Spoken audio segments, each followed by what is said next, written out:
head of the PR. No. Sorry. So we're They must just respond gonna play. too quickly. And, I mean, I could put a message on this, but they're not the fastest responders. Go ahead. I'm sorry. Yeah. I'm just gonna play recordings of different people I call up and they have things Can to you say. say a little something before they speak, who they are, Yeah. when they were? This first recording is by Bhakta Vishareda, who doesn't call himself that anymore. He just calls himself Adam Christopher. He doesn't live anywhere near a temple. He went to the This Navy. is the Bhakta He Vishareda. went to the Navy after Gurukul, and now he's working at a power plant up in Yuba City, California. Been to Yuba City? He was here recently. He's, Spoke to Kurt Karma. All right, let's hear. So when was he in Gurukula? Early, at the beginning, 77 to Who are his parents? 82. Vishareda, and I don't know his mother. As far as Vishareda, he the green beret guy? he's a very wild person. I know him from He Detroit. was a friend of Vishal's. Vishal was trying to Make him say, we no, showed you he the was slides. attracted to his wife. She used to visit him, and Some things don't change. yeah, this is a long time ago. He was okay. Vishreda, what year do you have there? You don't have particular. Okay, now Manu, I think the procedures. I think I should just listen to everything. You want specific comments, specific. You know, what- I'm really not into that now. Right. I just want to hear it and just make a general comment at least on what I think. I may have learned something about what my general perceptions are. I think 'cause it's just three of us. Yeah. You can pretty much, if you want to stop and say something, you know, it's not going to. You know Yeah. what I mean? I mean, if you want to play, whatever you want to do. But if you do want to stop and say something, it's fine Alright. with me because Okay. you know otherwise it just Okay. becomes absolute chaos. But it's just the three of us, no problem. Okay. Did you personally witness anyone else sexually abuse a student, and do you know for sure that Dhanurdhara knew about it, and what did he do about it?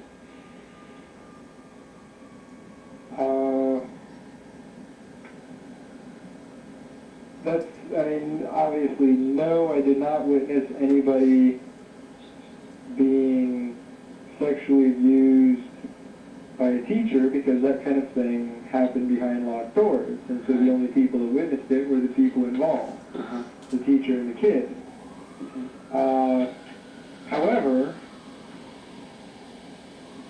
when it happened, it was very obvious. Everybody knew about it. All the kids knew about it.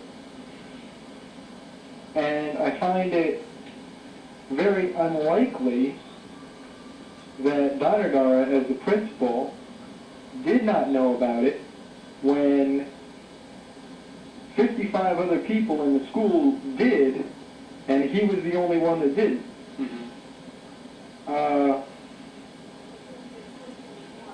Are you referring to a specific teacher?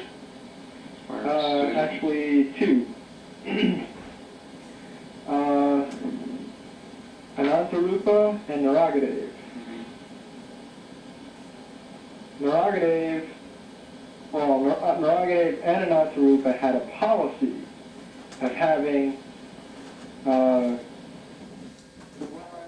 two kids sleeping in their private rooms every night from their ashram, Yeah.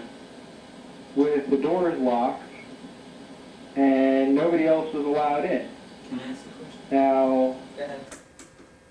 Did you know that they had this kid sleeping in their room with the doors locked as a regular No, practice? because they lived on the side of the building where there was a back door.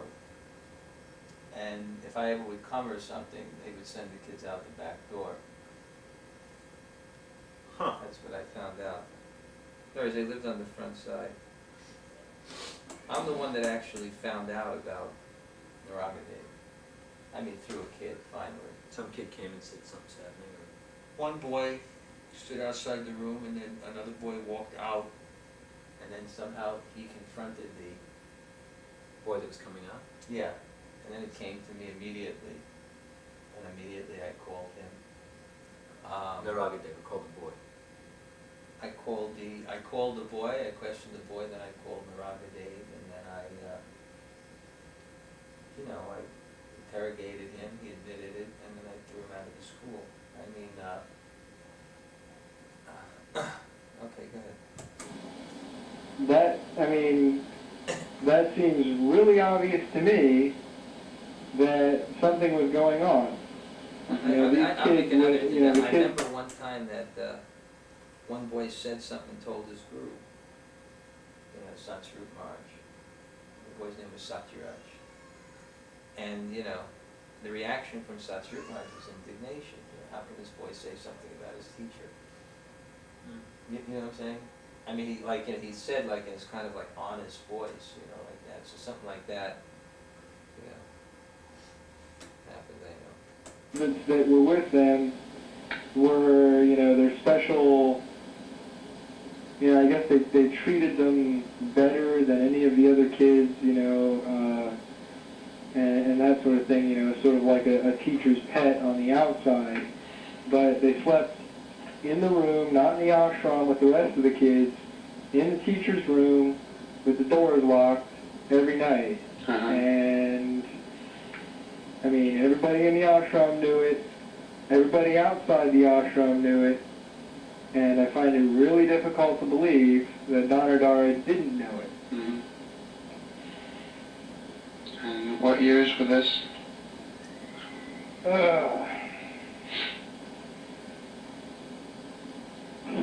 Let's see, that would be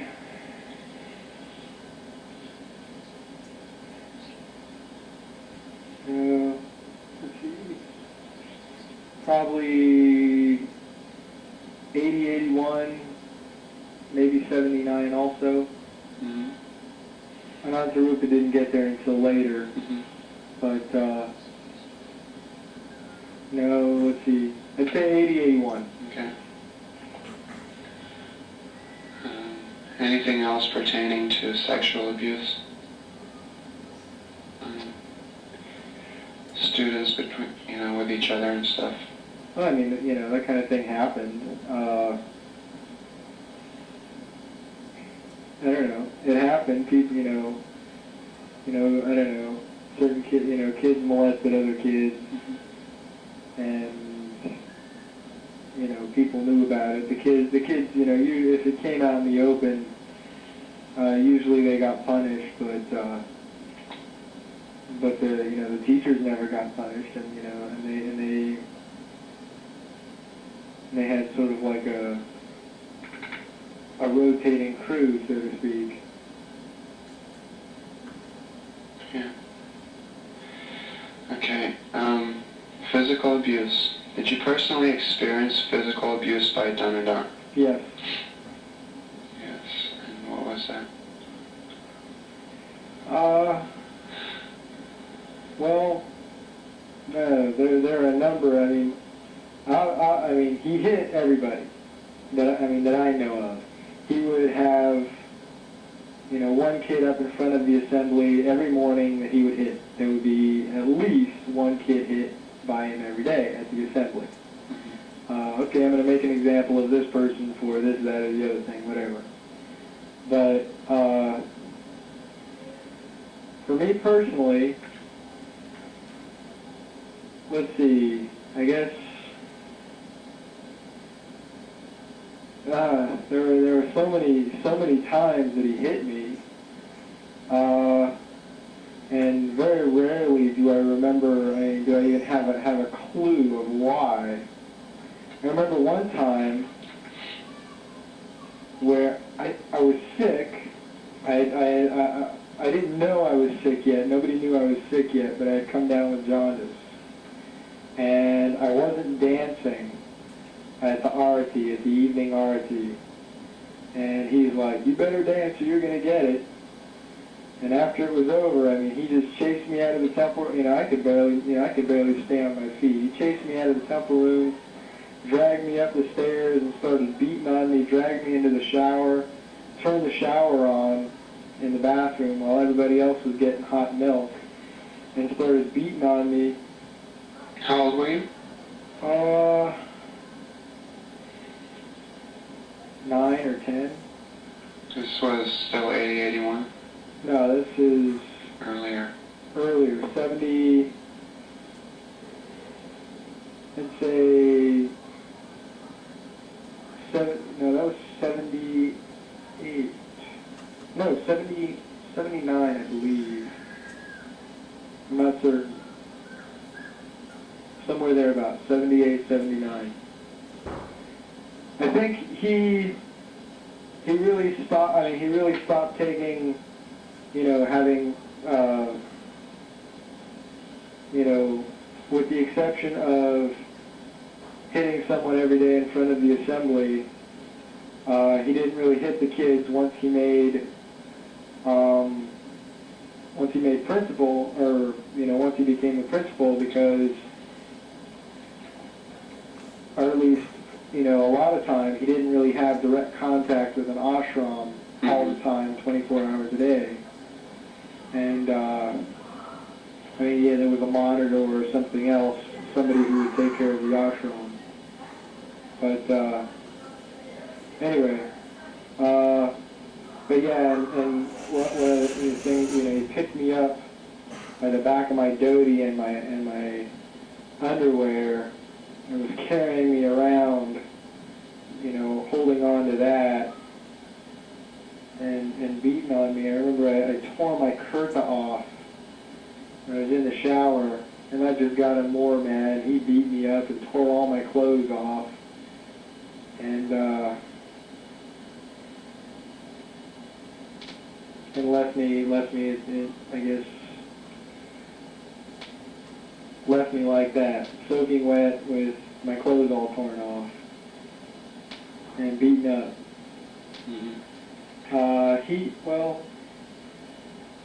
Something that 78 was really, really bad for me. That was my first year there, and it was really bad for me.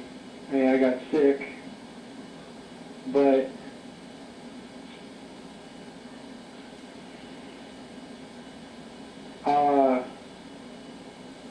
do you remember we would have lunch? The like a little snack of fruit or something. Then we'd have an afternoon siesta during the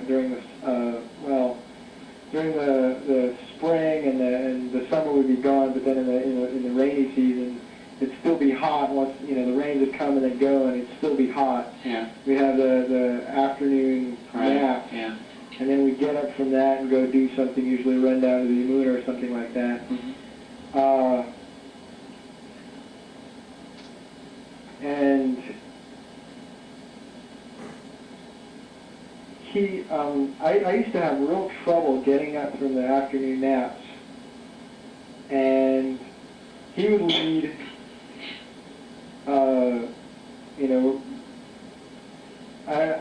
lead a torture session on me is the way that I felt.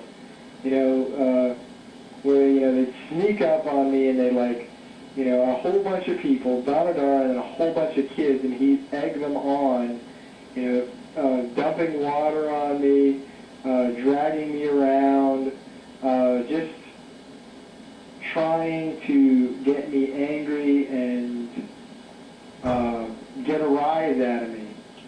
And I remember one time where he had one of those metal buckets that he had just thrown a bucket of water on me, and I reached out and I grabbed the bucket and I swung it at him and hit him, and he was just so stunned that I was able to get away. I thought he was going to kill me after that, but I took off running, and I went and I hid in this locked room, and I remember it got dark. People were looking for me, and it got dark, and they never found me. And I guess I crawled out eventually, but then after that, he started telling people not to bother me anymore because I was haunted by a ghost. But before that, I mean, it was a daily ritual that he would lead these torture parties on me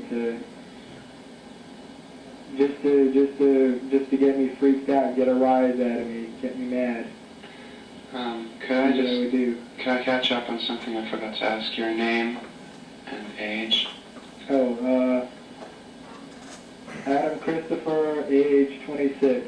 My name used to be Bhaktivinoda Fareda. Okay.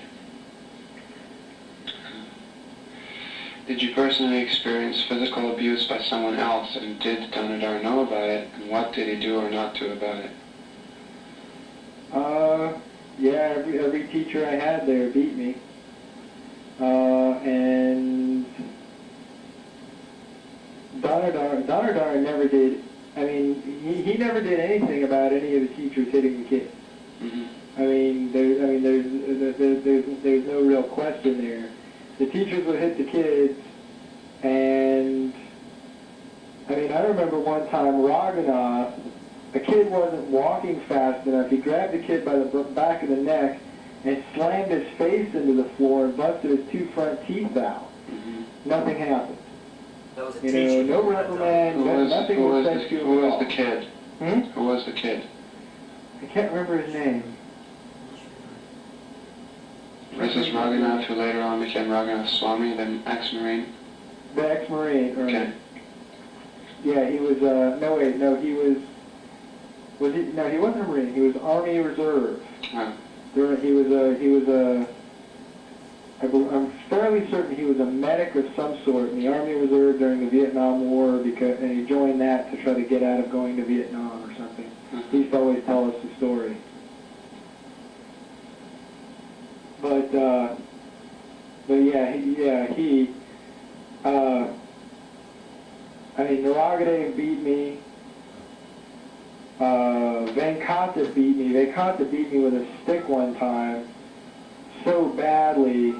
I mean, I had these huge welts and bruises all over my legs where he'd chase me up and down between the desks in his Sanskrit class and beat me with this stick. Raghunath beat me one time. He dragged me up into the ashram when everybody was down at the greeting of the deities. I guess I had fallen asleep at the lecture or something, and he got mad at me. When the greeting of the deities started, he dragged me up to the ashram, and he locked the doors with me in the ashram room and just started beating me. And he was picking me up and throwing me on the ground and picking me up and throwing me against the wall. And I was scared. I thought he was going to kill me. Just because you had fallen asleep in class? I think so. It was something stupid like that. It was something really stupid like that. I remember it was in the morning. It was during the greeting of the deities because nobody was up in the building at the time. Everybody was down, for that. And he locked the doors and just started beating on me, and I was absolutely terrified. And he was picking me up and throwing me around, throwing me against the wall, and picking me up bodily and over his head, and throwing me down on the ground. And I didn't break anything, but I feel that I was lucky that way. Mm-hmm. I don't,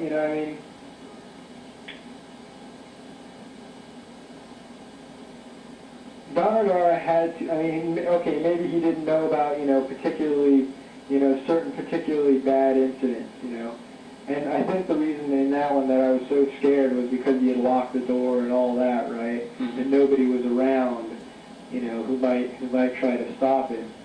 So, maybe there were incidences where, Dhanurdhara, where Dhanurdhara didn't know about stuff, but He didn't there were more than enough incidences where kids were beaten with six. Venkata had 7 different canes. Who had 7 With, long and skinny, short, fat, thick, whatever. One made out of, the one that he beat me with was made out of a lotus stem.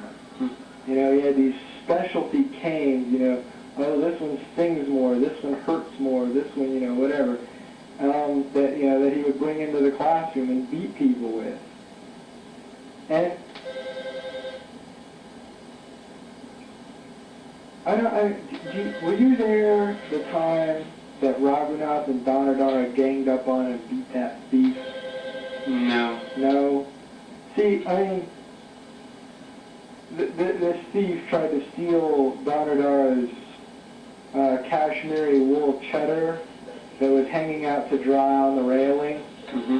And Dhanurdhara and Raghunath, they noticed that it was happening, and they went and they hid, and they got all the kids, into a room with Naragadev, and waited for this guy to try to steal this cheddar. And when he did, I mean, they came and they tackled him, and they started bashing his head into the wall, knocked him unconscious, and then dragged him down the stairs by his feet, banging his head the whole way down. I mean, and then they gave him over to, well, they beat him up, and then they gave him over to somebody else to torture him for the rest of the day before they called the police. This was some Indian. Some Indian adult who was trying to steal Dhanurdhara's cheddar. Uh-huh. And after witnessing that, I don't think, any kid would be able to, feel safe, that, Right. that, hey, if they get mad, they might do the same kind of thing to me. Mm-hmm.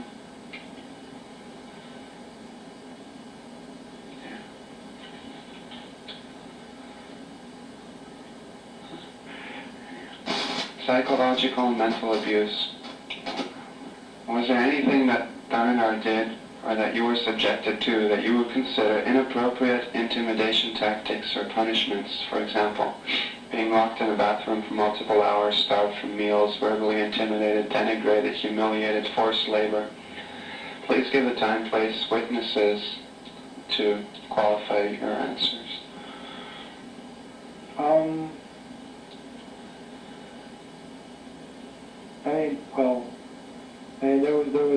Obviously there was a lot of, yelling and screaming that went along with every beating.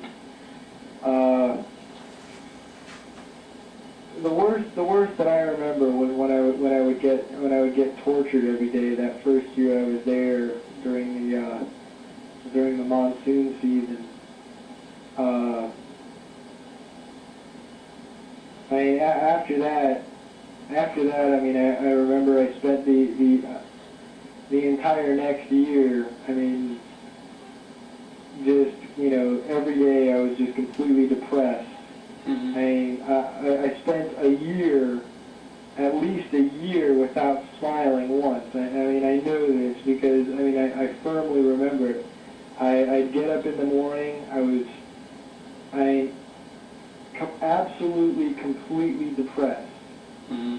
And, there was no happiness, there was no joy at all.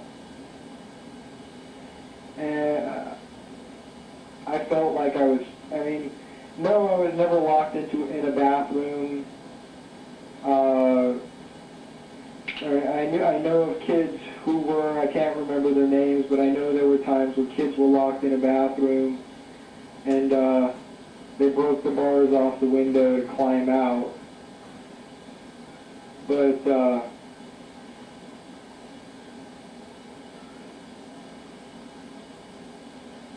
don't know. That's the worst that happened to me. That's what I remember. Yeah.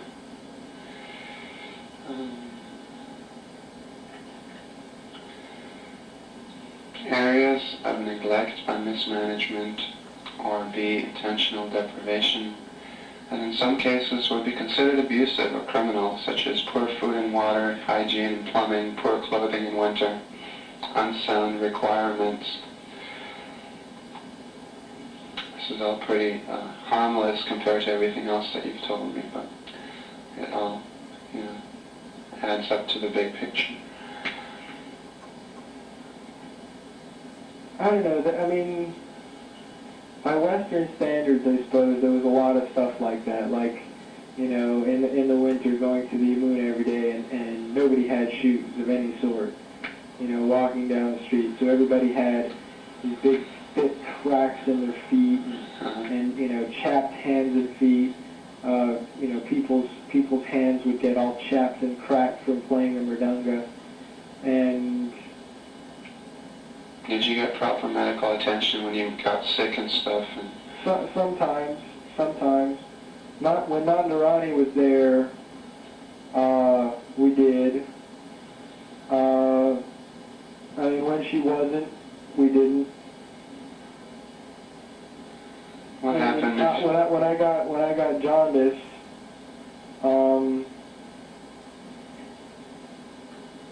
when I got jaundice, I never saw a doctor. It was, you got jaundice. The cure for jaundice is sugar candy, right? So they put me on a diet of sugar candy and chickpeas, and that's all I ate. I wasn't allowed to eat regular food. I was allowed to eat sugar candy and chickpeas. That was it for weeks. How old were you, and when was this? That was in 78 or 79. That was when that's when the first time I got sick.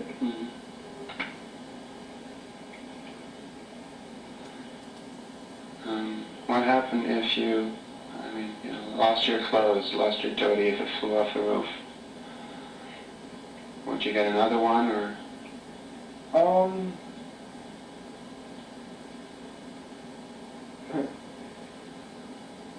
don't remember a lot. A lot of stuff like that. I don't remember.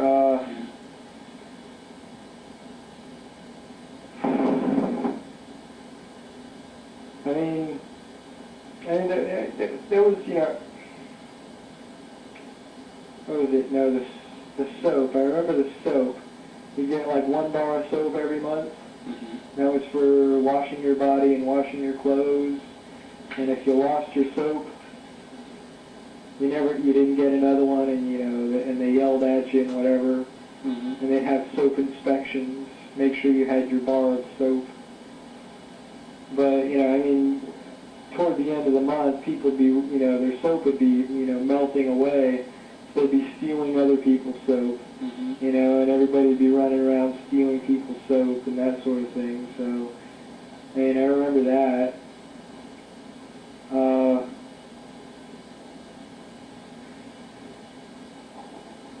Hold on. What? Yeah. Hold on just a second.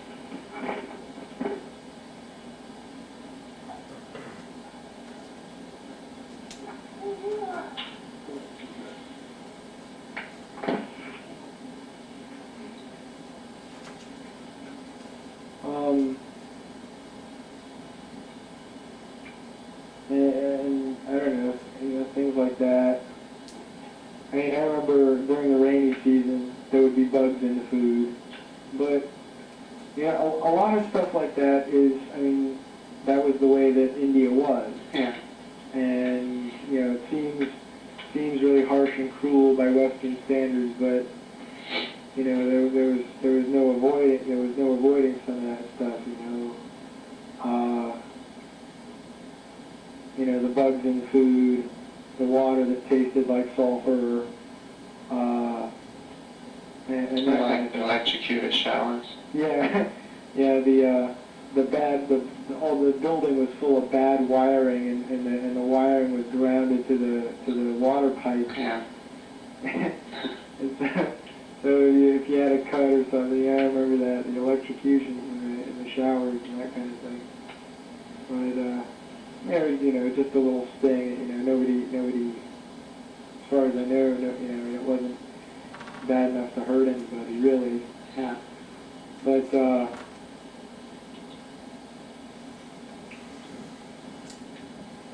don't know.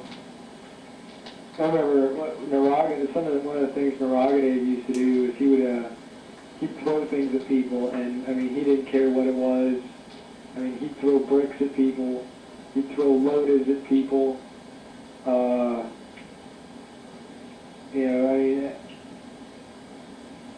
Trying to hurt them,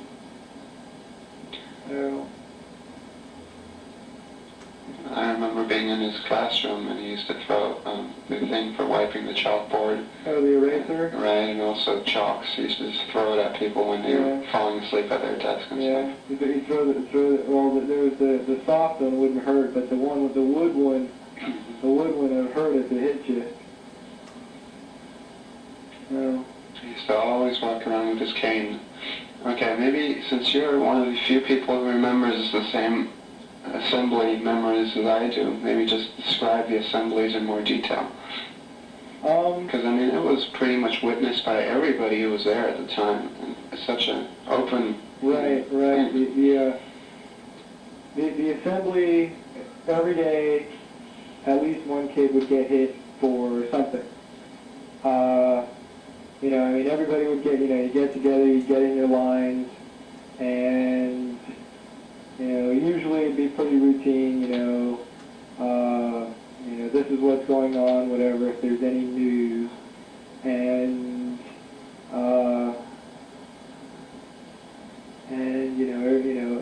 there'd go through, there was some ritual that we'd go through, I don't remember what it was. Chanting the verse, the Mangalacharana prayers, you know. Oh, is that what it was?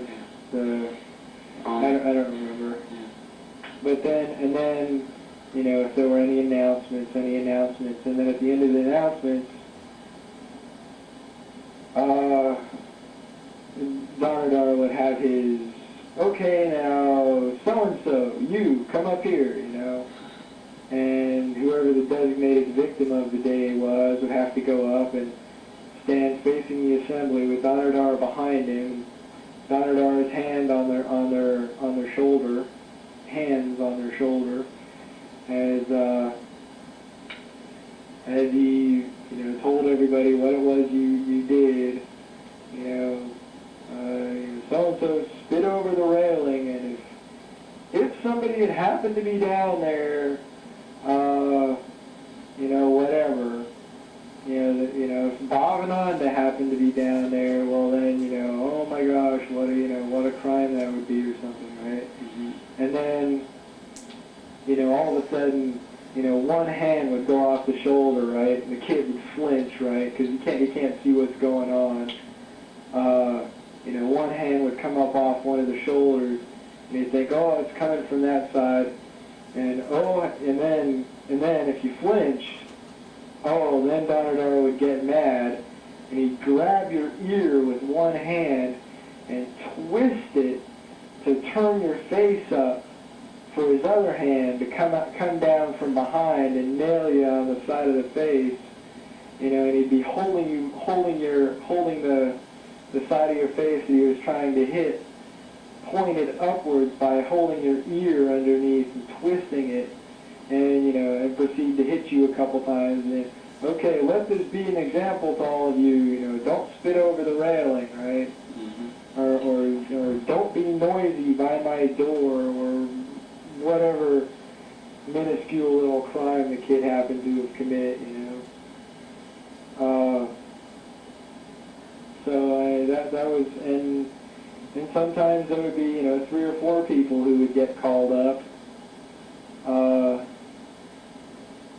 And I think one of the things I remember was there was kind of a game the kids would play where they'd you know, go around and they'd walk up to another kid and they'd lift their hand really suddenly and then like scratch their head and, you know, and laugh while the other kid flinched. But I think that's really sad that all the kids went around in such fear of being hit, and if someone moved their hand suddenly, they'd flinch, you know, waiting for the hit that was going to come. And I just think that was, you know, it was not a very pleasant environment to grow up in. I was not good at all.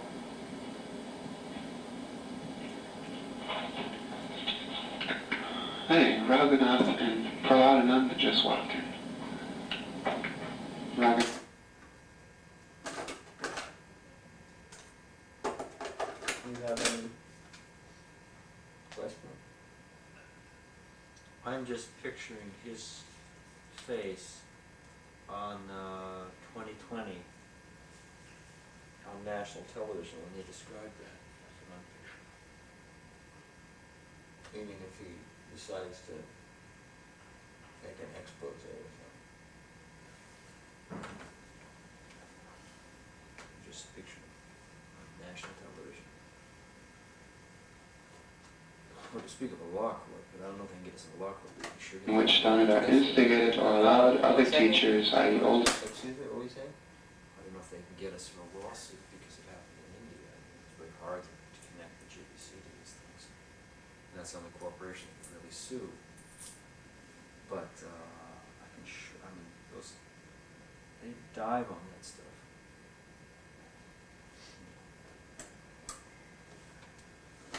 Monitors, etc., to carry out acts of abuse on behalf of himself or faculty members. Who is this? Yeah, I think you answered that also. What? That, once he became principal, he didn't have to hit anybody because there were others who were, in charge of the ashrams and who were doing that. Yeah. And one of the things I'm going to ask you, because I remember it so vividly, is the as part of, I don't know, you could call it psychological abuse or threatening, is that you couldn't write home without having the letter approved by your teachers, basically. Right, they read all your letters. So And if you wrote anything in the letter that they didn't agree with, if you said that anything was wrong, or anything was bad, or that you wanted to go home, or that you didn't like it there, the teachers would sit you down and talk to you and tear the letter up and tell you to try again. Mhm. Yes, I do remember that. And I was one of the few people who could circumvent that by writing in German, so they really didn't like that. Yeah. And Rupa Vallaf spoke a little German, but he couldn't read it Video too? very well or something like that. Yeah. And I remember one time,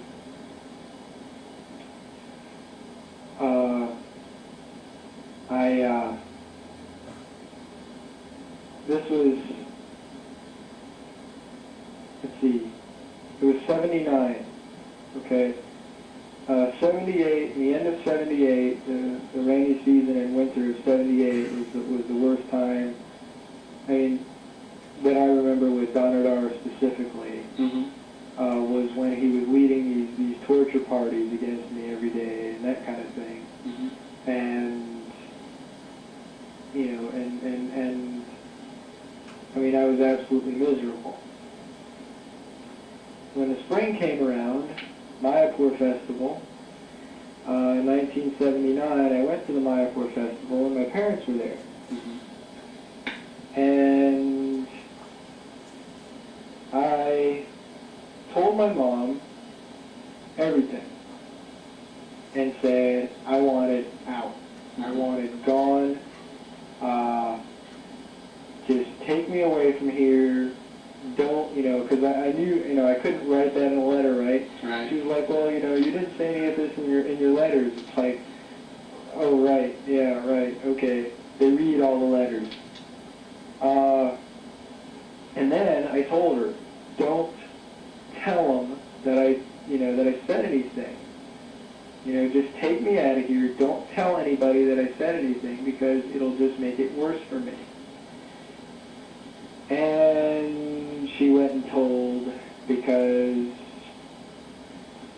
that's, I guess, what adults do or something. I don't know. She went and confronted them. Did this happen? Did this happen? And that kind of thing. Mm-hmm. And, of course, they denied everything.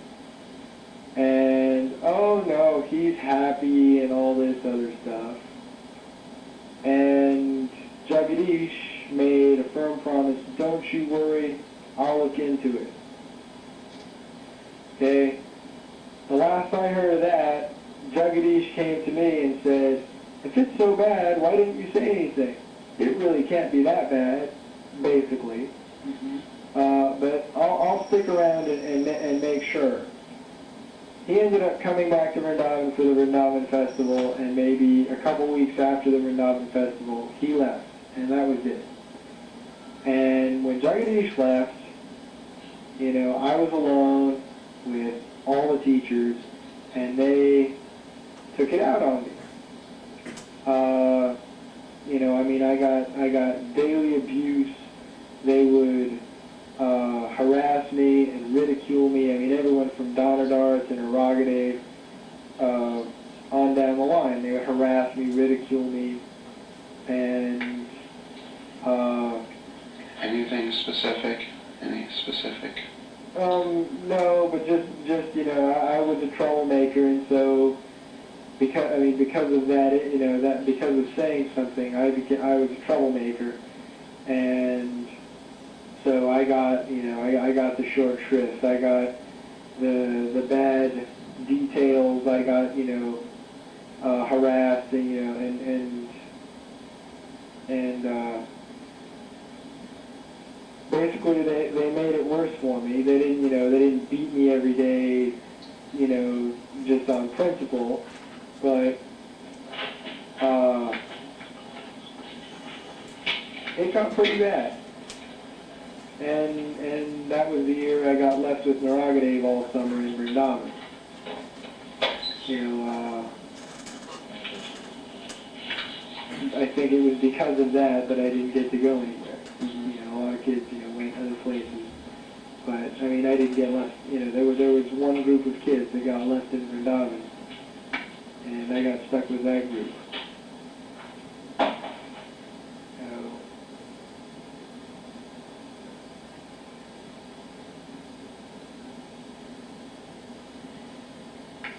I don't know, I guess. Do you have any? I guess I was, you know, I was the example, right? Don't tell your parents, or it'll be worse, right? Do you have any? Sorry, go ahead. I'm just going to go on, just, you know, for the records, to go on and ask you some more questions. You know, Okay. Anything else you remember about the Vrindavan Gurukul and your stay there? Or actually just, you know, Gurukul memories in general. What are the, you know, which Gurukuls did you start out in? Dallas? Yeah, I was in Dallas first.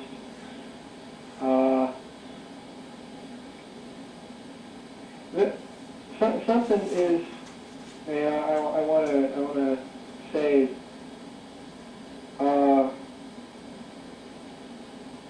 getting beaten on a regular basis was nothing new. So it didn't, you know, when I got to Vrindavan, it was, you know, I mean, it was, you know, back to the same old grind, you know, the same old thing. Something that had been happening in Dallas, something that had been happening after Dallas, you know, and then again in Vrindavan, you know, getting beaten on every day. I actually was in Naragadev's ashram in Dallas, and Naragadev used to torture me in Dallas, you know, before I ran into him in India. And when I saw him in India, it was just like, oh no, you know, not this guy again. And, you know, sure enough, I mean, the only thing that had changed was he had gotten a little bit bigger, a little bit stronger, and a little bit more experienced in torturing kids. You know, things where, and you know, one of the torture things he would do, like he'd put his load over on the other side of the room, and then he'd grab your foot, you know, and hold you there by your foot and say, "Go get my load up. Go on, go get my load," and then he'd start beating on you for not being able to get away from it.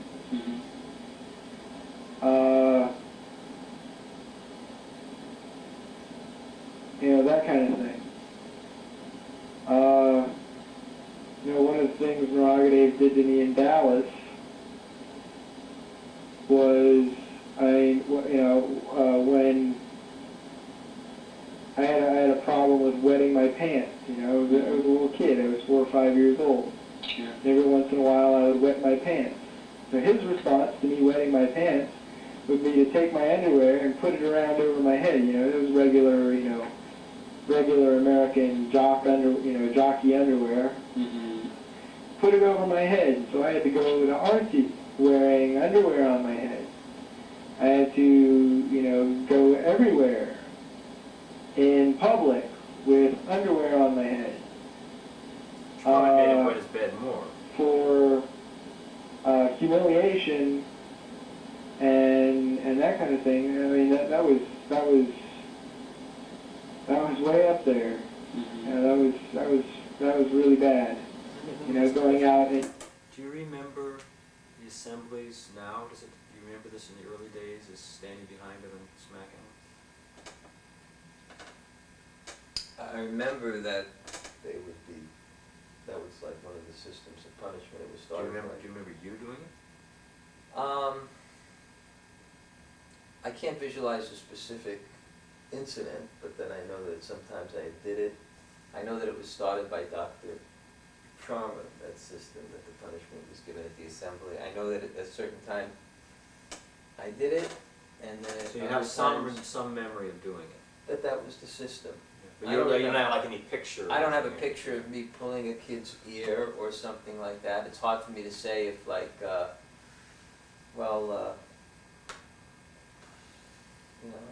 it's really, like what I say is I don't remember most of these things, but I just think if like 10 or 15 or 25% is true, and then maybe, probably more is true, that, I realize, what can I say?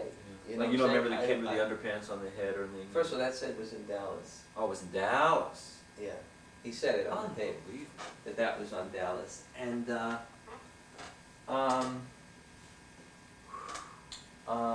I don't remember those things of dragon. I mean, I kind of remember Bhakti Vishrade as a kid who was really, kind of like.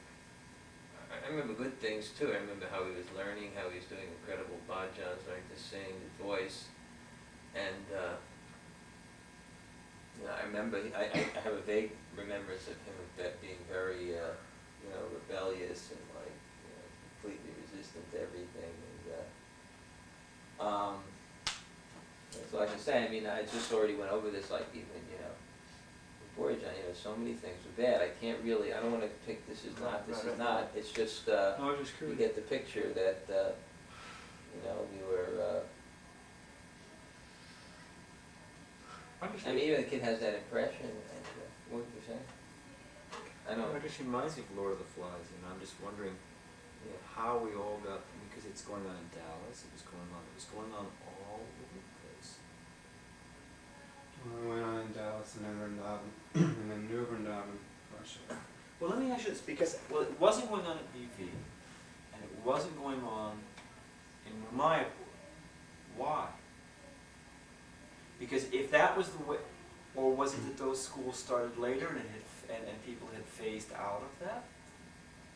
Well, it continued in Vrindavan because it was already like that in Dallas. And Dallas closed and Vrindavan opened, and most people from Dallas came to Vrindavan, at least the older students and teachers, and pretty much similar punishments and similar. Same mindset. And New Vrindavan had a culture of violence. And then you figure BV was just different teachers, and New Mayapur was just Different different. teachers and a different set of students. You had fresh students to start with.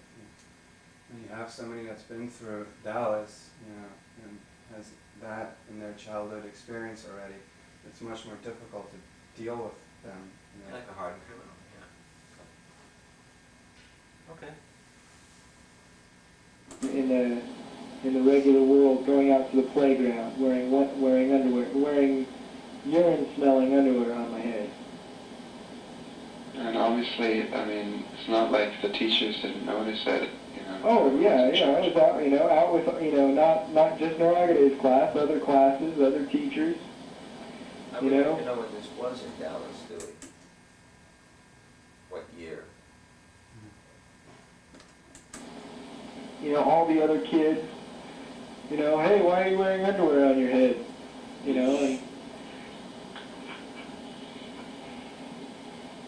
And that kind of thing.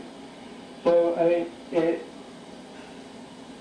because it was something that we, or I and a lot of the other kids, it was something we were so used to that getting to Vrindavan and having the same thing, it was not memorable. So there's a lot of stuff, that just slips away, Yeah. You get hit 5 days a week and you don't even remember it. It's like taking a shower. You can't remember every specific shower. Or you can't remember every specific beating, just because it happens so often. It was just such a normal, well, not normal, but such a regular part of our lives. Yeah. I just want to make a comment. I think one thing I saw that happened is that probably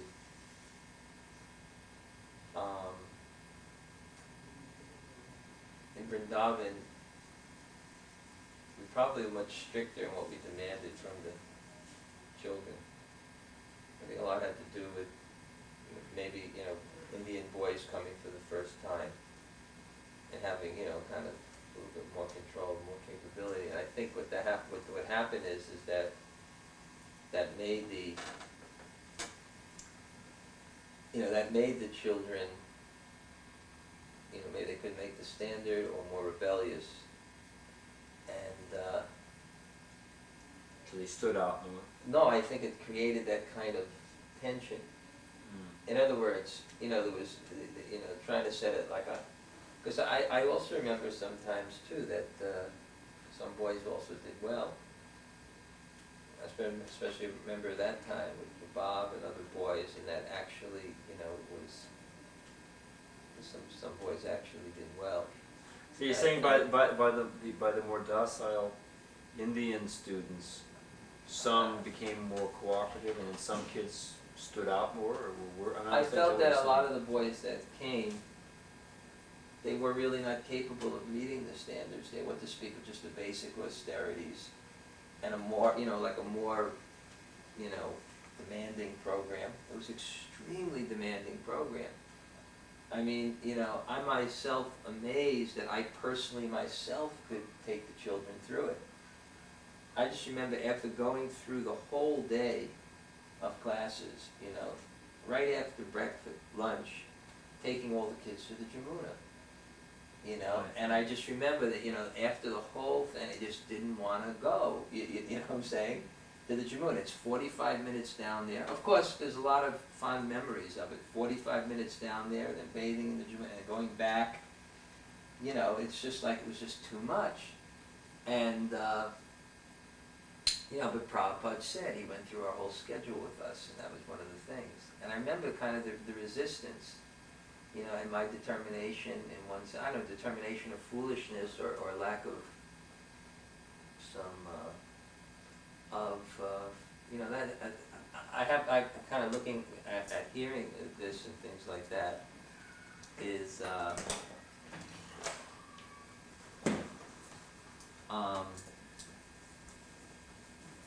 I think something to be learned is, it was kind of like my nature to be attached to rules and regulations, and then standards are set, and then that becomes my objective in education. My objective comes is that they follow what the program is. And when you have teachers that are not trained or capable of inspiring people to come up to the standard, and perhaps children that are not capable of meeting the unrealistic standards we set, and me focusing on that as my service, then you start to get like, a highly tense area. When I hear about Bhakti Vishwanath, I just feel that, and when I look back, I just remember, someone was like, he's it, he's gone, he's resisting, rebellious, he's not going to follow, right from the beginning. And, I can see that, the stakes rise, and that becomes the objective. I think that's one of the things there, and I think that's one of the things that happened over the years. Even though Prabhupada said go to the Jamuna every day, they don't do it anymore because there's just not enough time in the program. But to me, that was Prabhupada's instruction. That was my life and soul, take him to the Jamuna, you know. And it was just extremely demanding. And I was pushing the teachers. If they would say, I don't want to go every day, you know, I would make them feel like, you know, kind of like a Sankirtan devotee that didn't go out, you know. Right. You know, I just let me get a day off, I want to go 3 days a week. You know, what's wrong with you? Is what Prabhupada said. So I think that kind of thing entered in there. And a lack of, you know, like that, you know, just that attachment to, like, you know, to the, you know, the rules, the standards, what Prabhupada said, without the intelligence to actually apply it, I think created a real, you know, tense situation. And someone with my personality, who has stamina, you know, and determination, you know, it just created a very extremely tense situation. Like I say, some of the boys, you know, did it and followed, you know, they have fond memories too. But the ones that couldn't, Just got chewed up. well, you know, if they resisted, and then there was like, you know, and it created like it really, I saw it creates an oppressive atmosphere that everyone has to live under, you know, because it affects everyone, even, you know. I The think- teachers, you, the whole crew, right. And what to speak of, you know, people who, you know, were, you know, unqualified, and completely unqualified to do it.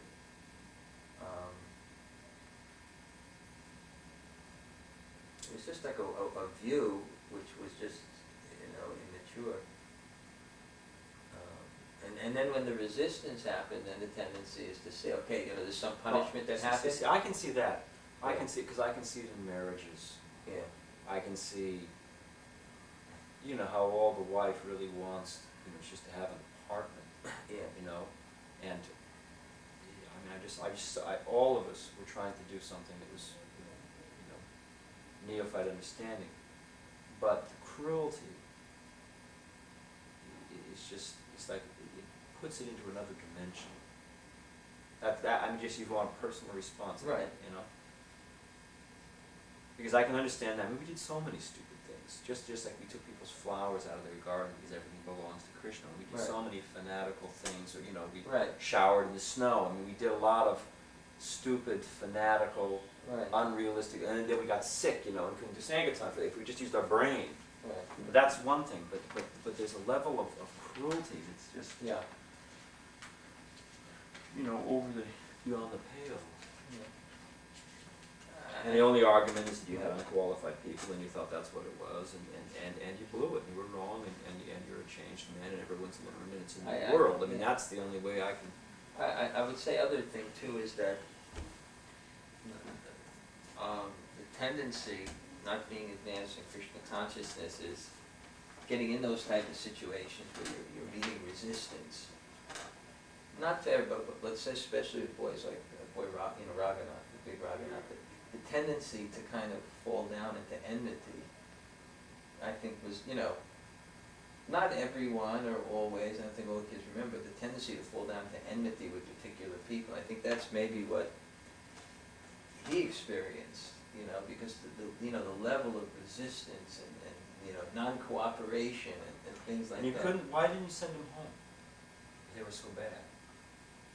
Why didn't you just tell the parents, look, this kid's in court, I mean, why didn't you just say, look, But one thing is, Not his working. father, this is another, like, kind of like a psychology, you know. I felt really indebted to the parents, like his father, for putting him in the school in our hands, you know, for supporting the Gurukul system. And his father was there, you know, 100%, you know, like, you know, surrendered to this concept, you know, of putting his kid in the school, you know. So, and I think also the immature concept of, again, what about when the parent came to you and told her these things are happening, and you said, no, it's not like that at all?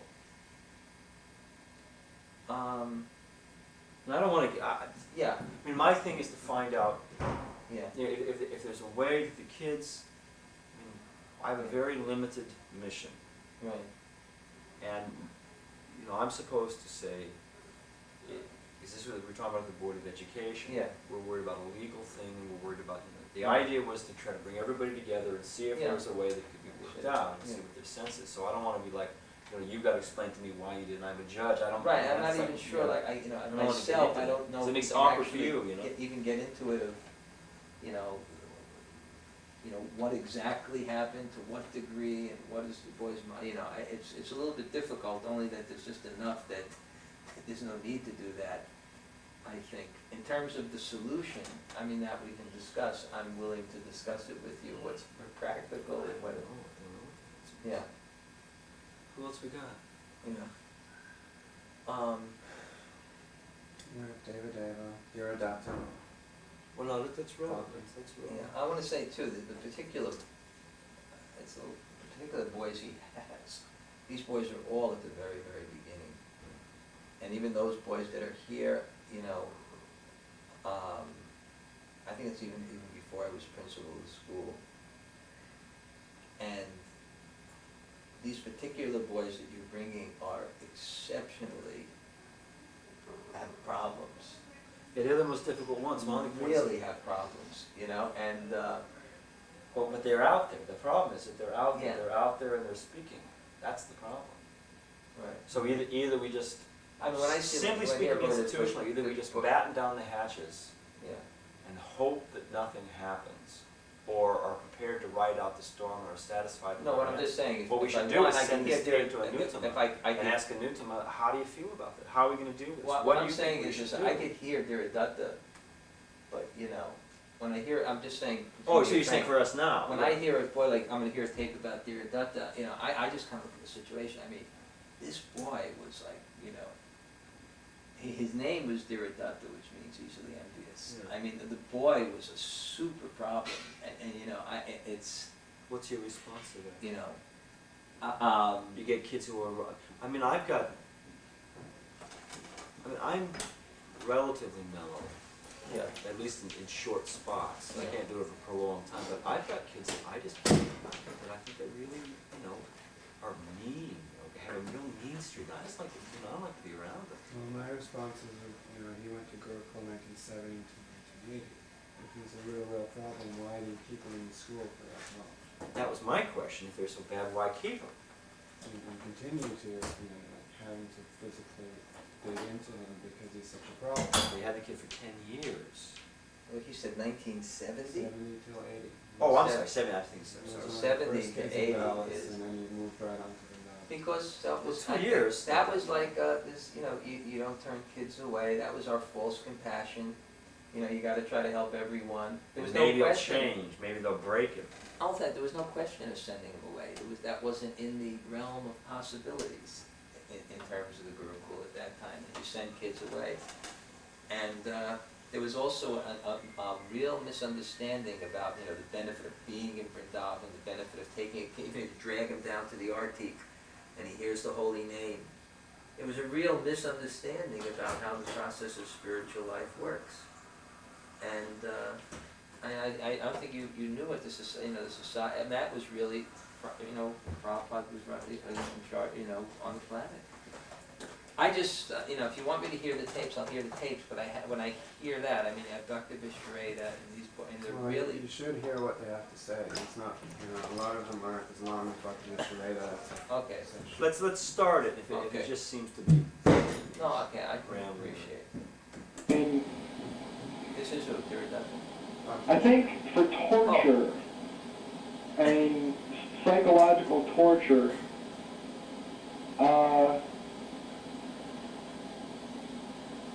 Vrindavan Gurukula for me was something of a so what, Yeah.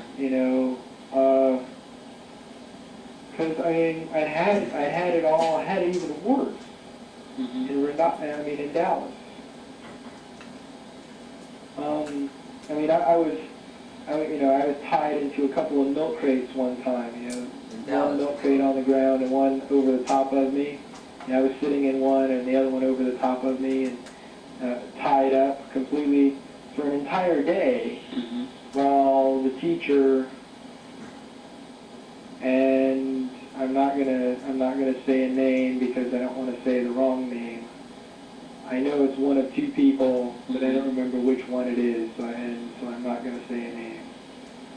While the teacher was telling me that he was going to sell me to a cannibalistic karmi, so that the karmi could eat me and drink my blood. Lana, this is from Dallas. Spent the entire day So what? telling me this, and actually got one of the Sankirtan devotees We don't need Dallas.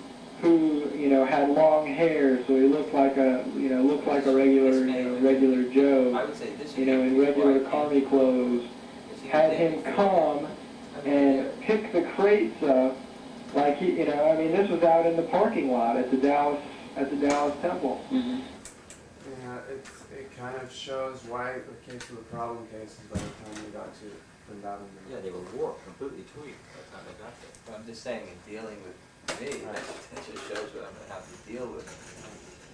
Well, that's why it's relevant. What? That's why it was relevant, Yeah, because Okay. it gives somebody an understanding of what you were dealing with. okay. That guy's got a lot of baggage. See, and also he had we thought he was a pure devotee, because that was the propaganda, and actually it was like, I remember there was that kind of, I'm trying to think about Bhakti Vishreda, it was, kind of had that expectation or something. I don't, Well, you see, maybe and it was- I can I tell you something, because. Maybe it was there and we crushed it, who knows? But I'm gonna Who say, knows? when I hear these things, it sounds like this is all that was there. But when I think of Bhakti Vishreda, I also think of him going to this class where he taught us. He was an incredible singer, and he was. Well, what do we do now? Is here's a guy's calling himself Chris Adams and won't come near us. And that's the bottom line. We got to deal with it. We got to No, deal with but it. I mean, whatever. I don't want to. At one time, so who knows? Nurture, nature, previous life. But at one time, you have a sweet kid. At least a lot of sweetness, and now you got somebody. He comes to us. He's in our system. Yeah. And he comes out, he's got nightmares from the experience, and he's angry and wants nothing to do with us. I say we all let him down. Right. I'm saying he came at 3.5 to the school. His parents let him, who knows what he wants. What? But anyway, that's, you know, where do you want to, we're all sharing. So there's a remembrance by Nikunjavasini Dasya by her boy Samba, who came back from Vrindavan Gurukulis in 1985 and told her this. So he was in the Gurukula from? 84, 85.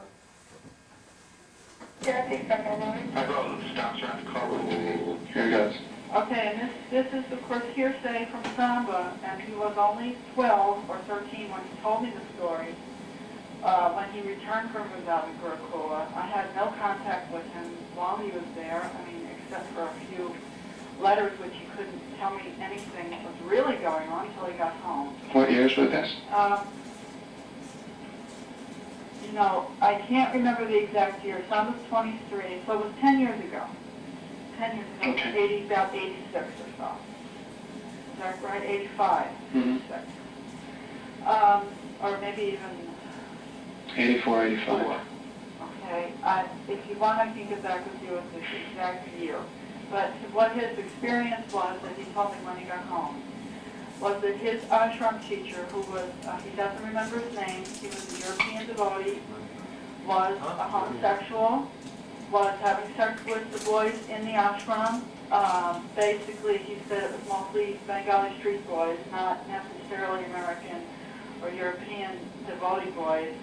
But it was going on in the ashram, and it was a situation where the boys were well aware of it or present when it was happening, and that when Samba and a friend of his, that they came to Vrindavan together, those two boys went to Dhanurdhara Maharaj, told him about the situation, and he, instead of supporting these two young boys who were being victimized by the situation, he instead became angry at them, blackballed them, and would not really deal with them anymore. He was very angry at them for revealing that situation, and he took this ashram teacher and had to remove him, of course, from ashram administration there, but he made him the vice principal of the school, which I thought was totally, totally ridiculous. He should have been removed from the boys altogether. Anyway, this was the story that was related to me back when Samba was 12 or 13. Lana, can I just say, you're showing this to say what people are feeling out there? Because, I mean, this one doesn't make so much sense to me. Well, I later on spoke to somebody and confirmed it, so it's just his mother remembers it vividly because she remembers him telling the story when He doesn't remember telling his mother, though. He remembers telling his mother, but he said it's been so long now he doesn't want to get into details. Yeah, because it's hard to, it seems they may have got confused even who the teacher was. Well, that's what I asked. He said Manihar left for a while before I came in 1980, but then he came back after New Vrindavan because they didn't want him in New Vrindavan. He came back for a short while to Vrindavan Gurukulis. Yeah. And that's when Because to this day, I don't know that Manihar, I heard there was some rumors about him in New Vrindavan. I knew Manihar had a problem with drugs, which, Pretty much it's confirmed that from New Vrindavan. okay, it's confirmed from New Vrindavan, but I had no indication to this day that anything happened in Vrindavan. Well, and he's now running an orphanage with another group. Yeah, That's I'm just pretty saying. seedy. And if I, you ask me. you know, I tried to, Yeah. they were doing it. Somebody told me he's in jail. I just heard a thing he's in jail because we were trying to track him down. He's actually, anyway, you know, with him, the Prime Minister of Yeah, England. but I heard that the tide has turned. Yeah, I suppose, but you see, again, I don't want to deny one, and I mean, I don't, I don't. So you're saying you don't remember anyone coming and telling you anything No. about Manihar? No, not at all, not at all for the. Manihar was, I mean, even a few years ago, see, Manihar was barred from participating in ISKCON or coming to temples, or barred from something because of a tape by, right.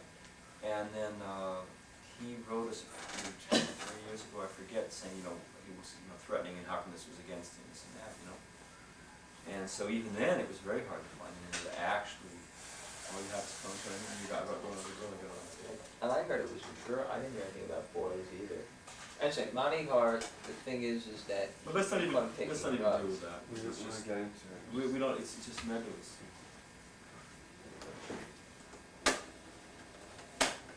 In detail, I just Vrindavan. I was there from 76 to 78. Now what do we have? Who's this? David Evans. Davey Deva. 76 till 78, and then he came back from 80 to 82. He was there. And then I came back in 1980 for a little while. What was that? Yeah. Okay, do you have any specific memories about Dhanurdhara Swami? Oh, yeah, I remember that, well, I remember in the beginning when he first joined the movement, that was in Dallas. And then I remember one time he just got Brahmin initiated, and somehow his initiation paper somehow fell on the floor or something like that. So we were all sitting together, and I just picked it up and started reading it, and he got all, and he said, hey, that's not Brahmin something or other, and started I was reading it out loud. He said, that's supposed to be secret, and he started beating me up for that. It's pretty stupid. He actually started beating you? Yeah, he started beating me for that. And I didn't even know what was wrong, I was just reading, I picked up something I thought it was interesting, and started reading it out loud. I was thinking that was something. That was Dallas, how old were you? Dallas. It was when he first came, I guess that must have been in at the end of, or mid-74 or something like that. You were around 8. 8. Yeah. And then, let's see. Oh yeah, and Vrindavan, I remember him he would be using the toilet. Then he'd come running out with his copins hanging. And if kids were out there, he'd start beating on them. I remember especially near Malchandra, I'd be out there and he'd start whacking on his back. Yeah, don't. So I just thought it was Not right now. Not right now. Move on. So, isn't that weird? Yeah. Yeah. So he was into like beating and holding his tongue between his teeth and beating. Do you remember any specific incidences? Like I said, that particular incident, it seemed to happen like every day now for some reason. And then he would also like beat up a Kreshwar, I remember that. Let's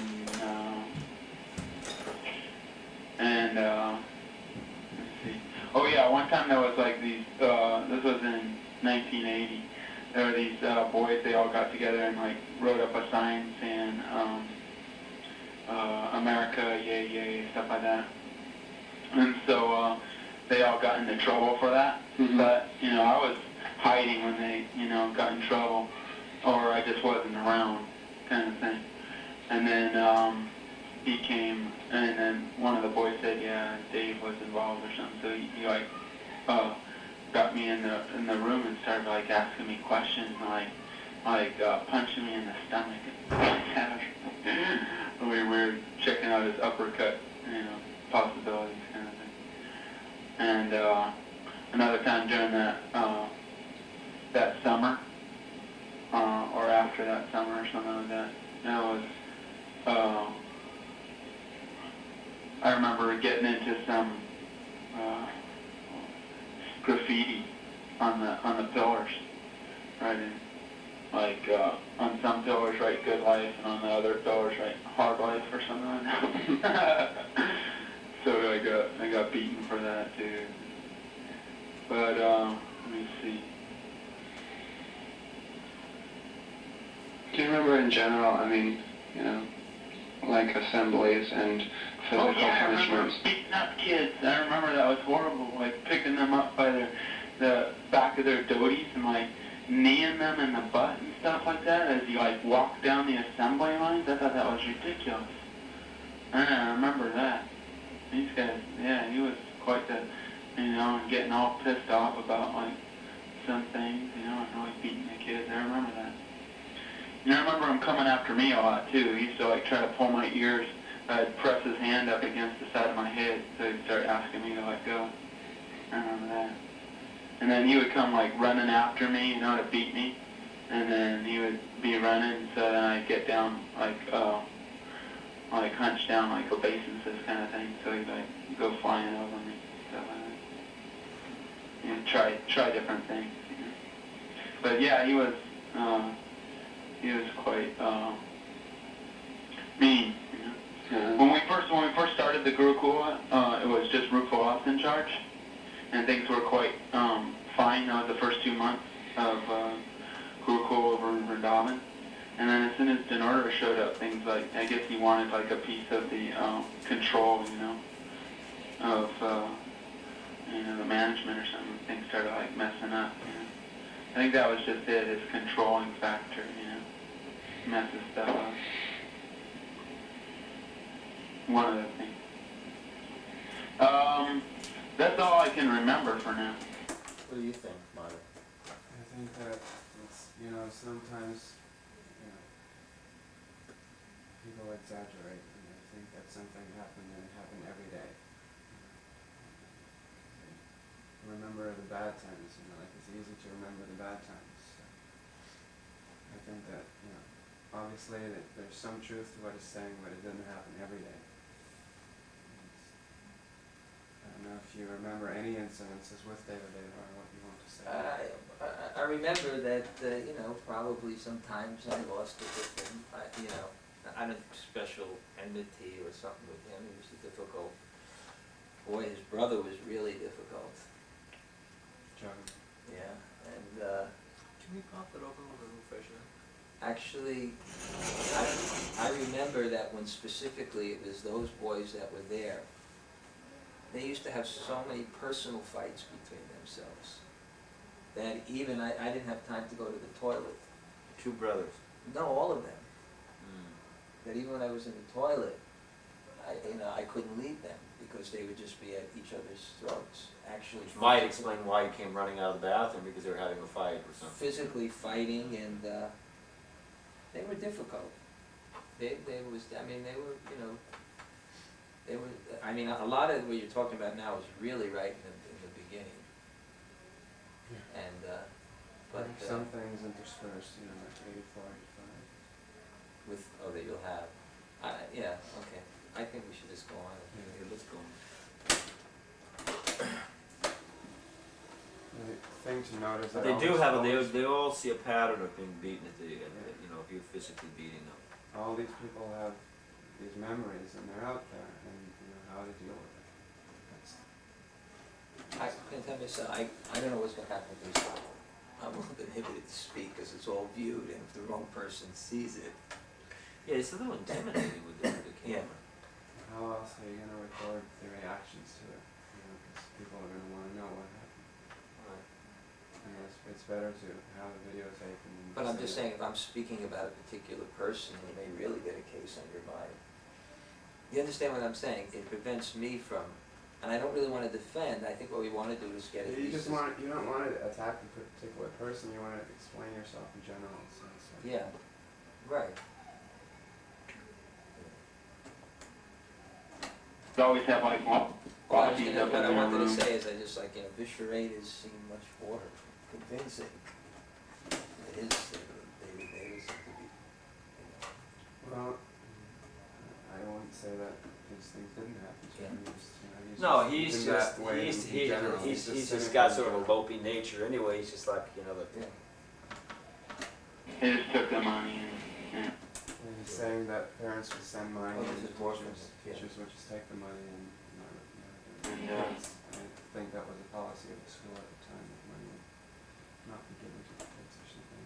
was that a policy or was it, cause I would say it would be a policy that the students could have money, but if could the not school- have money. Yeah, but if the school took it, I don't think that was the policy for themselves or some- something. They may have kept it for the kid or something, or. Some I- people complain that because their letters were open before they got to them, then the money was taken. I think that's a Well, real hard one. see, the argument is that the money was stolen by the government of India. And I'm just that saying- everything was being stolen, you know. The government of India practically, and they open up a great percentage of the letters, it's really hard to, I don't So, think. all I know is this, I'm not trying to be an apologist, Yeah. but just Yeah. in the sense of So it's hard for me, fairness, it's that like. there was a time there that they told us, I was actually mailing everything I mailed to Mayapur, I mailed to Calcutta. Because it went right to the P.O. box in Calcutta, and they'd drive it up to Mayapur, because anything you sent to Mayapur was stolen. Anything that looked at, What- you know, what so I- it is a pattern. What I don't want it to appear is that I'm saying no on this, and I don't wanna look, I don't wanna be defensive, I wanna accept what happened, but certain things, I guess, you know, it's not. But I mean, in other words, I mean, what is the use? The helpful thing, I don't know if it's gonna Yeah. be good, but if, okay, if Well, I I have thought, some if ideas I thought on- I'm mailing money, Yeah, and I'm getting these open letters, and my mom says there's $20 in it, I don't even have enough money to buy a bar of soap at the end of the month, and I'm gonna get smacked by this madman, Yeah. and they won't even let me give him, you know. Perhaps, if they actually believed, and if it was true, that it wasn't the teachers that stole the money, but it was the, yeah. you know, maybe they might feel a little more forgiving, I don't know. Other than that, I don't know what the use is, but go ahead. But they would always have like lofties up in their rooms and stuff like that, like big buckets of lassi being delivered to them, and they're like having like these parties, you know, while the kids, you know, are suffering. Not, you know, they take their money away, put it in some kind of like trust funds or something that they consider, you know, where they have access. Well, maybe, let's say, I don't know, maybe someone like an Dhanurdhara or something, the mail came to him, maybe he did it, I can't say, you know. I have to say too, one thing about an Dhanurdhara is that he was extremely intelligent, you know, really capable. And he was using that to, I actually pursued him, you know, and really wrote some really heavy letters to him up, you know. He actually said that he was testing whether there was a God or not. And he wrote me in these letters, and I tried to What act. do you mean testing if there was a God or not? To see if God was watching him do these sinful things, if Yeah. he'd get caught? Yeah, I mean, I had these letters for so many years, and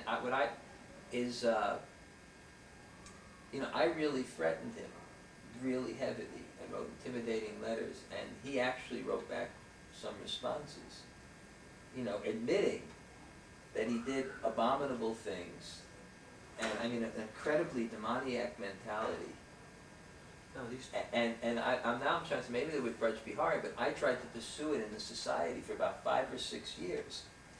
I tried to actually, kind of prosecute him, or, and he was just going from temple to temple, and then I would actually follow him to those temples, and he would just go to another temple.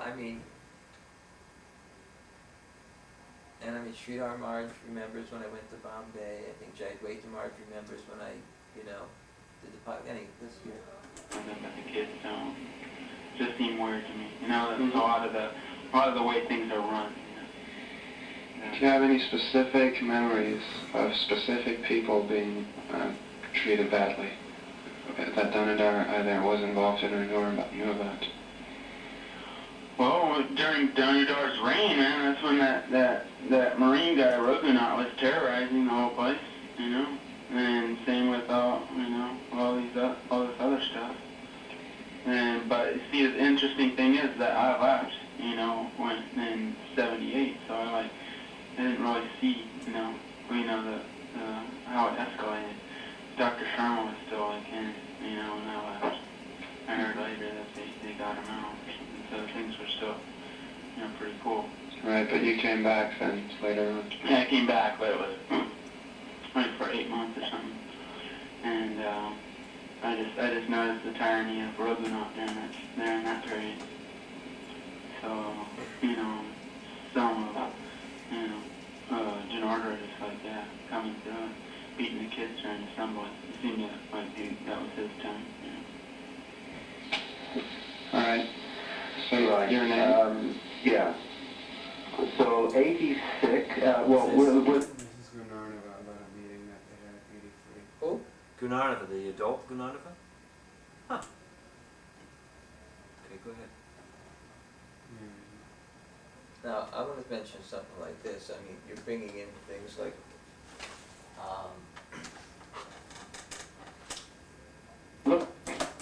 you're bringing in like personal interdepartmental conflicts with people who have things And just another perspective. Just What? like Let's see what he Calls says. I'm it interested to hear what he has monologue. to say. You know, Okay. He doesn't have much to say. It's Okay. just I wanted to have another perspective. Okay, I'll hear it. I'm so sorry. he was, Adult, he was because the temple president in 83. And, Yeah, no, and, play it. He'll give us the adult guitar. at 83 now, Could you please state your name?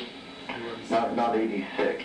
So 83, there was the idea that the Gurukul would come under the temple rather than being a separate entity.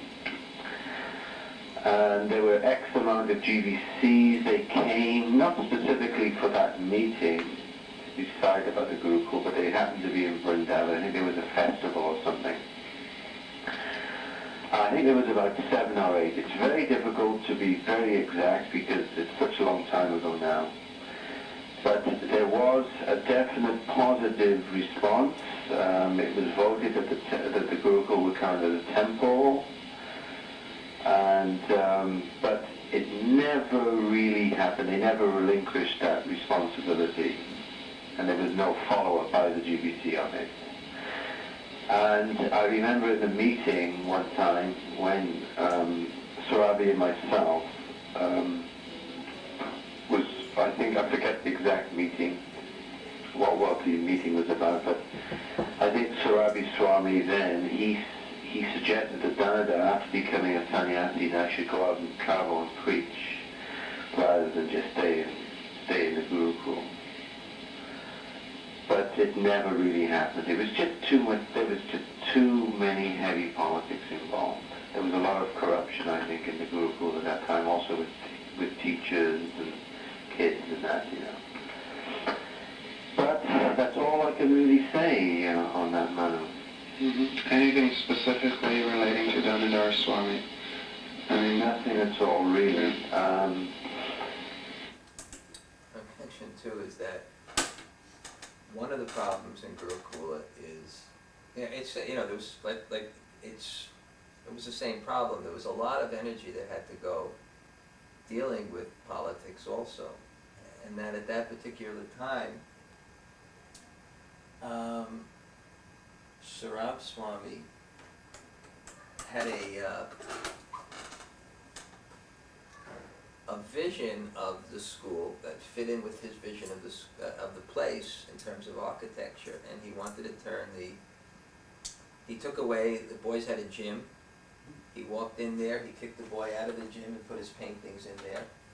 The boys were in one of the ashram rooms, and all of a sudden the walls started breaking because he annexed the samadhi for the museum. And he was actually going to change the name of the building from the Gurukul to the ISKCON United Nations Bhavan, and there were going to be arts and crafts exhibits. So I mean, it was like a lot of politics like that, and naturally I was resisting. But I guess you could say, because what was going on in the school, anything taking over would have been better. But in some senses, I'm not so sure, because I think you had even lost the concept that there was a Gurukul. What time are we looking at? What? What's the time frame? That was like 80, that was just about when Bhavananda was there. I don't know, when Bhavananda was 81, Well, he's mentioning that when you took sannyas, so what she was 82 I took sannyas. saying that there was corruption at the Gurukul, and he remembers it. So, Well, that's, but it's vague.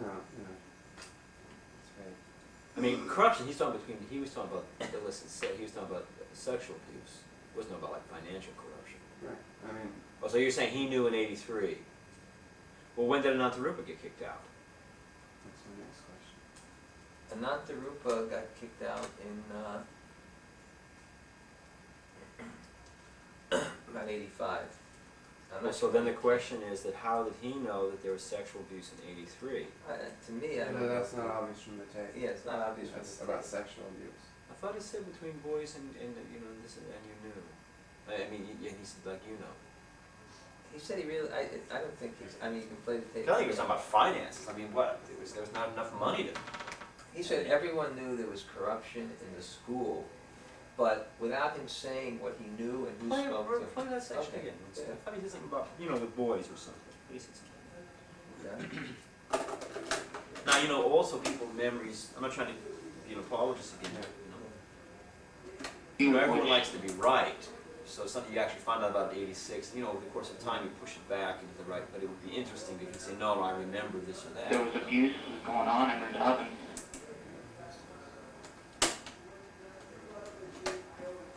And, I mean, even in the years that I was there.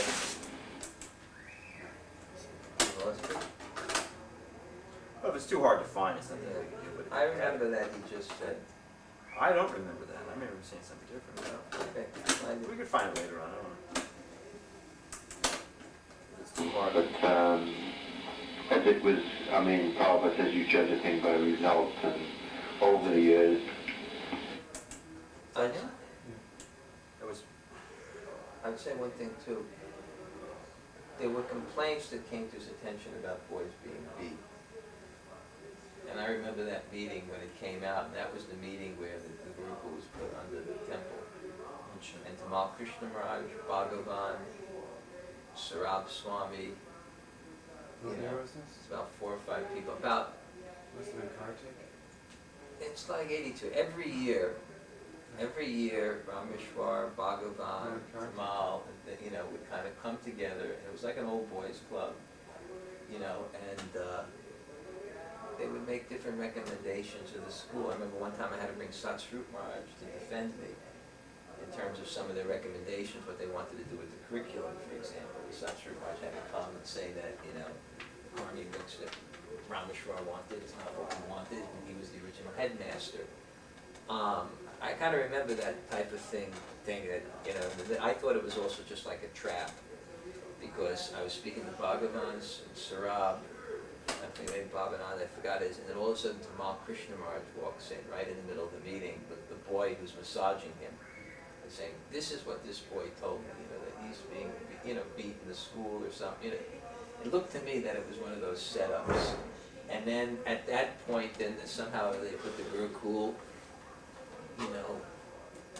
under the temple or something like that for a while. And it didn't work out. And I don't really remember why. It probably wasn't easy for him to have me under him. So something like that happened, I think, at that time.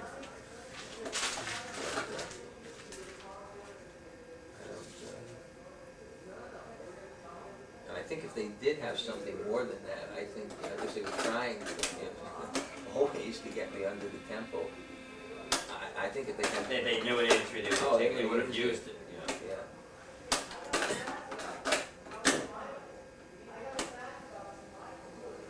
Who's this?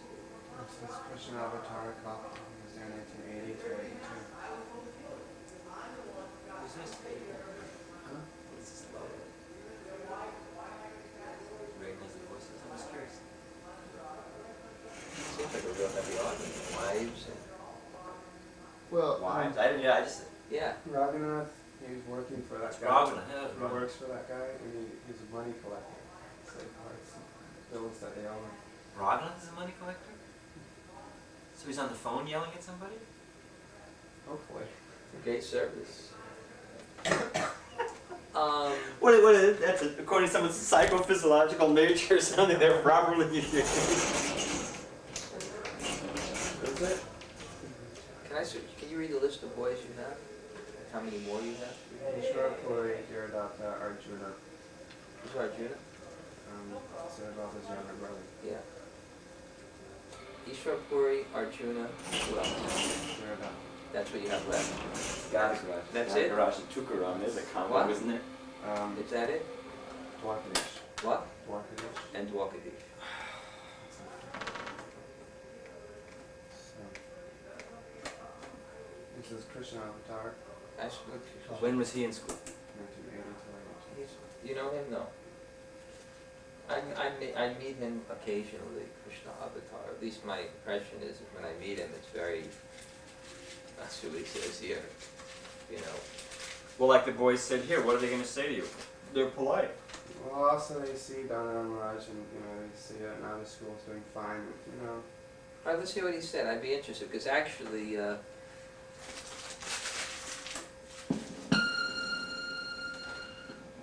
There you go. What's your name again, and where did you go to Gurukul, and what years?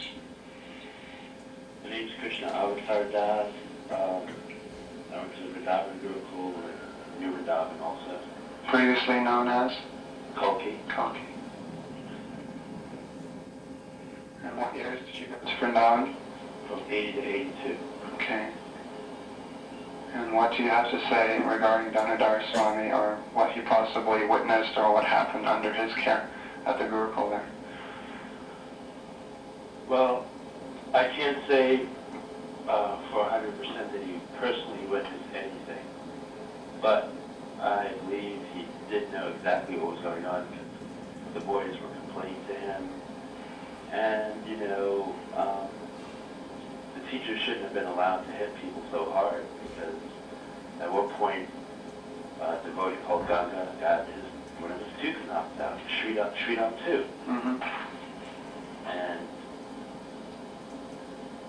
I believe that if, this is not the way that Prabhupada wanted the Gurukuls run, maybe it's time for a new person to totally clean the system, get all the old guard out. Mm-hmm. And also I'm concerned about this Gopi Baba stuff, I mean, it's very important that the next generation doesn't get contaminated in any way. What's that? Mm-hmm. And if he was involved at all in that stuff, I don't even know where his mindset is. He may regret it, I don't know. He might really, in his heart, feel it, but I don't know. But I just think it's time for a new guard. Mm-hmm. This is valid. Any other questions? Do you remember anything about your time, 1980 till 82 in Vrindavan Gurukul? What was the mood like? Was it, do you remember like the assemblies in the morning? Well, it was like the Marine Corps from hell. And not only that, our mail ascension, it was read before we got it, and the mail that we sent out was read before other people got it. And I don't agree with that. What were they so fearful of? Why did they have to read everyone else's mail? Mm-hmm. I didn't agree with that either. And I wouldn't even get into the molestation. But, and I'm sure everyone knows about that already. But we don't have any facts or actual remembrances or incidents with people. Huh? We don't have incidences with people and places. It's always just, the molestations, but nobody gets specific about it. So if you have any memories, then please relate them for future's sake. Well, Naragadev was sleeping with Chakra. I don't know if what they were doing, but I just don't think it's proper for a Gurukul teacher to be sleeping with one of the children. And was this common knowledge? Oh yeah. Nobody told me. I mean, I saw it. I mean, if Prabhupada would visit that Gurukul at the time I went there, he would have kicked everybody out, probably even the temple president of Vrindavan.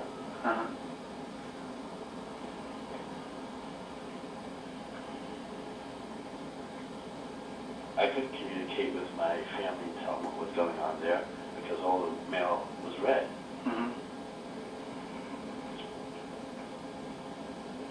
You know, when I went to Gurukul, I saw the films and I thought that it was going to be like the Gurukul film said, you know. But instead it was more like a POW camp.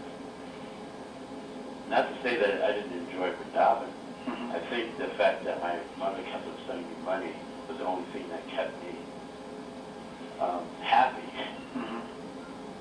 And sometimes sicknesses were ignored until the very last moment, until it was an emergency. That's what happened with me. I had to be taken to the hospital while I was going through hallucinations.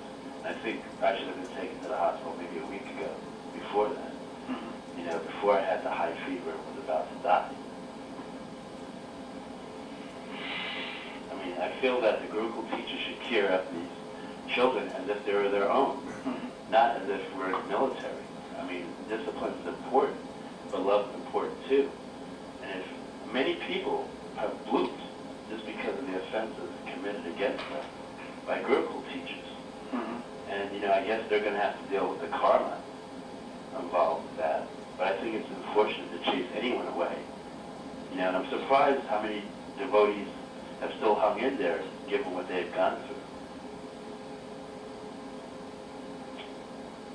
So you think that it's not wise to keep Dhanurdhara Swami in this position as principal because of what happened in the past, because it's not setting a good sign? That, you know, it's time for a new guard. Just the whole concept of a new guard and new principles and more answerability to people. You know, more accountability. You can't have people just doing whatever they want with no accountability. Well, the argument is that now it's changed. It's all different. Everyone is accountable there, so what's the problem? Well, the problem is, it's just like, I don't know if you've been looking at the CIA lately, but the root of the problem is so deep that even when they cleaned it up, it's just still there, no matter what they do. So, you know, if they would disband the CIA and maybe create a new agency, then you can start from the very beginning with all new people, and, you know, maybe, and it's important to have the confidence of devotees. If devotees are skeptical, then that's not good either. So even if he did change and he did do all the things that he said he's done, if he doesn't have the confidence of the devotees, then that's useless. I know a lot of devotees who won't even think about sending their children to Vrindavan Gurukul. Yeah.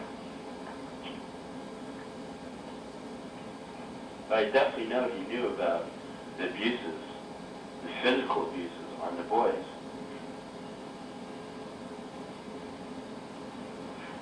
I mean, I remember one time when one of the teachers attacked the other teacher, you know, Raghunath attacked Naragadev, you know, for God's sake.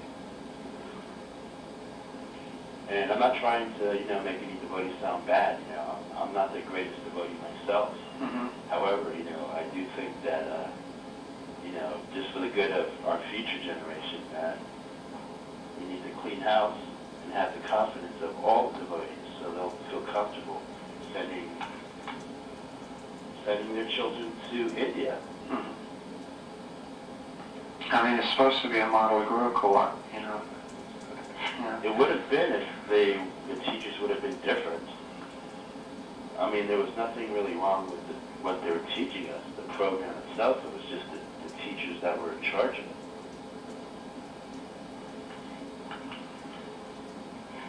Do you remember what set of teachers that was, 1980 to 82 when you were there? Well, the only people I can say are the ones who beat me, which was Raghunath a few times and Narade. Now, I pretty much let it go. I don't really have any anger towards them, because anger is not good, You should just let it go and get on with your life. And I don't usually criticize anybody because I just don't see the point. But since now we're talking about the future of our ISKCON next generation, I think it would be a huge mistake to not clean house right now. Now's our chance to make everything whole again. To make devotees feel comfortable sending their children. That's the most important thing. It's just like if I had a child and a teacher molested him, I'm not going to trust him even if he did change his ways. I'm never going to trust him. So in the same way, if there is problems in the Gurukul under a certain administration, then I think that administration should be held accountable. And I just, I don't think that, there's no way in hell, I don't think that Dhanurdhara Maharaj did not know what was going on. I mean, he would have had to been in the clouds. And I remember one time Yadupati complained to him about Raghunath. And Yadupati was a monitor about Raghunath beating his children.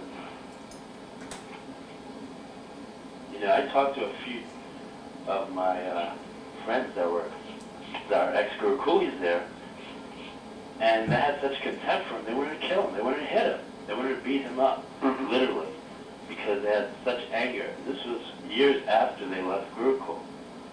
So if they have scars that deep in them, that 5 years later they're still full of rage, then there's obviously something very wrong.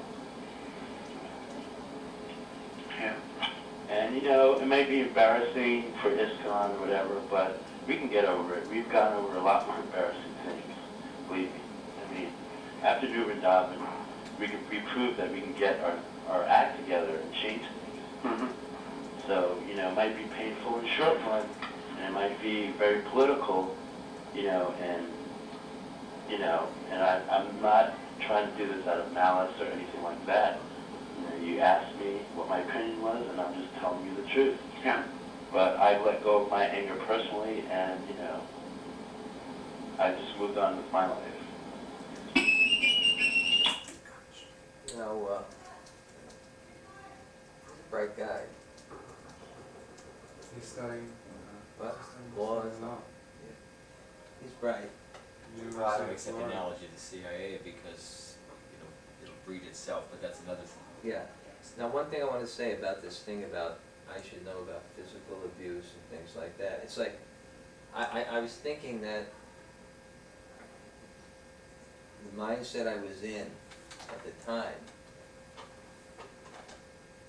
like looking at, the standards, the rules, I was, when things came, two things. One, I was, in my mind maybe excusing the teachers or something like that. Such a hard service, the guy think he blew his top, what to do, And my impression was like these other kids happened that he would go off, and I would see it actually. I remember that, it'd be periodic. I thought it was every couple of months, and I remember that, and the thing is my tendency also to. Because like I say again, sometimes under the pressure, falling under the sway of some kind of, I'm telling you it's on camera, enmity, to actually tendency more to blame the children, like see that they did wrong. In other words, I was too much from that side. It's hard to imagine thinking that it was every few months because it was, Yeah. Well, that's what it's those such an awkward boys position. said. No. They a few of them said, well, maybe it was every couple of months, and everyone said, no. That's like. Well, I'm saying the incidences that may have come to my attention or But you were something. doing it for years. Who's There that?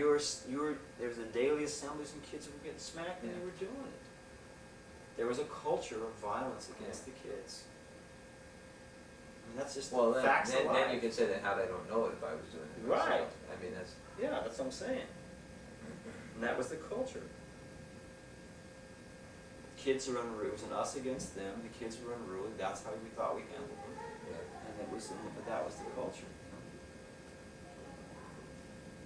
I shut that thing off. It's like MTV movies or something.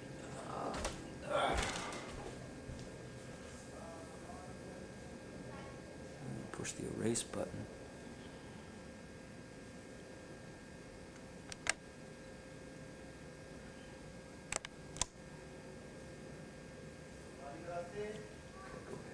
Is it off? Alright, one thing from this I think I will try to do is start negotiating with the teachers about the possibility of me not being principal. See, In this was a terms of- corporation. In terms of like, you know, like, seeing what I can do is, if I get in, now I'm gonna start calling my mantra, I think, as maybe a resident sannyasi or something, and see if my advice and experience can be led, and trying to maybe find a manager.